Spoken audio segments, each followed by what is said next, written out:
इकबाल साहब क्या कहते हैं, ये कह रहे हैं कि वज़ीर आज़म बिल्कुल ही बेबस है और इस तरह की सारी सूरत हाल वाकई ऐसा ही है? पीटीआई के दौर के अंदर ये सारी चीज़ें नहीं थी?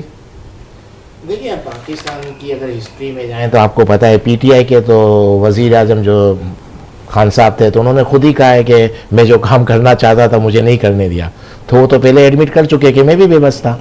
तो ये बात तो अभी इसमें तो कोई दो राय नहीं, इनके रिकॉर्ड पे है कि मुझे जो काम करने थे मुझे करने नहीं दिए जा रहे थे। तो उस वक्त भी शायद वज़ीर आज़म बेबस था, तो आज तो वज़ीर आज़म बेबस है, इसमें तो कोई दो राय नहीं है। और आपको पता है कि पाकिस्तान हुकूमत किस तरह होती है और कौन चलाता है। पिछली बार भी इसी तरह हो रहा था, इस बार भी यही हो रहा है। लेकिन इनका मसला ये है कि ये जब तक आपस में लड़ते रहेंगे, एक दूसरे को गालियां देते रहेंगे और किसी और की तरफ देखेंगे कि वो आके इनको सपोर्ट करे और पुरानी पार्टी को साइड पे करें और हमको ले आए, तो फिर इसी तरह होगा। हर वक्त वज़ीर आज़म बेबस रहेगा जब तक ये मिल के बैठेंगे नहीं, आपस में बात नहीं करेंगे। जब तक आप आपस में नहीं मिलोगे सियासतदान, तो सीधी बात है कि कोई दूसरा आपको आके ऑपरेट करेगा। तो वही हो रहा है, एक सियासतदान दूसरे सियासतदान को गाली देता है, उसके साथ बैठने के लिए तैयार नहीं है। ये किसी एक पार्टी का साथ नहीं है, शुरू से हो रहा है। जब से आप देखें पाकिस्तान में यही है।